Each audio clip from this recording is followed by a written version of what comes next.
Welcome to పురాలోకల్. Hyderabad metro రైలు స్వాధీనం రెండో దశ విస్తీర్ణకు ఉన్న అడ్డంకులన్నీ దాదాపు తొలగిపోయాయి. ముఖ్యమంత్రి రేవంత్ రెడ్డి పట్టుదల, కేంద్ర మంత్రి కిషన్ రెడ్డి చొరవతో ఢిల్లీ వేదికగా జరిగిన 2 రోజుల చర్చలు ఎట్టకేలకు ఫలప్రదమయ్యాయి. మెట్రో ఫేజ్ 1, ఫేజ్ 2 అంశాలను వేగంగా కొలికి తెచ్చేందుకు కేంద్ర, రాష్ట్ర ప్రభుత్వ అధికారులతో కూడిన ఒక ఉన్నత స్థాయి సమన్వయ కమిటీ ఏర్పాటైంది. ఢిల్లీలో వరుసగా కీలక సమావేశాలు జరిగాయి. రైల్వే శాఖ మంత్రి అశ్విని వైష్ణవ్తో సీఎం రేవంత్ రెడ్డి, కేంద్ర మంత్రి కిషన్ రెడ్డి సుదీర్ఘంగా చర్చించారు.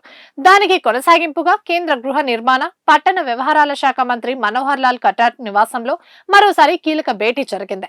ఈ సమావేశాల్లో మెట్రో ఫేజ్ 1 విలువ నిర్ధారణ, స్వాధీనానికి రుణ సేకరణ, అలాగే ఫేజ్ 2 విస్తీర్ణ నిర్మాణం వ్యయంపై సమగ్ర అధ్యయనం చేయించాలని నిర్ణయించారు. ఈ అధ్యయన బాధ్యతలను ప్రతిష్టాత్మక ఎస్బీఐ క్యాప్స్ సంస్థకు అప్పగించనున్నారు. నిజానికి హైదరాబాద్ మెట్రో ఫేజ్ 2 విస్తీర్ణకు మొదటి నుంచి అనేక ఆటంకాలు ఎదురవుతూనే ఉన్నాయి. కోవిడ్ ప్రభావం, ఇతర కారణాల వల్ల ఏటా 400 కోట్లకు పైగా నష్టం వస్తుందని ఎల్ఎన్టీ సంస్థ చేతులెత్తేసింది. దీంతో రెండో దశ నిర్మాణానికి ఎల్ఎన్టీ ముందుకు రాకపోవడంతో తప్పనిసరి పరిస్థితుల్లో రాష్ట్ర ప్రభుత్వమే ఫేజ్ 1 ను 15,000 కోట్లకు కొనుగోలు చేసి తన ఆధీనంలోకి తీసుకుంది. అయితే ఎల్ఎన్టీ తెచ్చిన 13,600 కోట్ల బ్యాంకు రుణాన్ని రాష్ట్ర ప్రభుత్వానికి బదిలీ చేసే ప్రక్రియలో జపాన్ సంస్థ నుంచి 4% వడ్డీకి ఐఆర్ఎఫ్సి ద్వారా నిధులు సమకూరిన సాంకేతిక కారణాలతో అవి విడుదల కాలేదు. దీనిపై కేంద్ర మంత్రి కిషన్ రెడ్డి అడ్డుకుంటున్నారంటూ గతంలో సీఎం రేవంత్ రెడ్డి మండిపడ్డారు.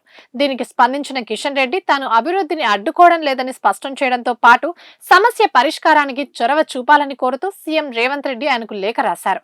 ఆ లేఖకు సానుకూలంగా స్పందించిన కిషన్ రెడ్డి స్వయంగా చొరవ తీసుకుని కేంద్ర మంత్రులతో ఈ ప్రత్యేక సమావేశాలు ఏర్పాటు చేయించారు.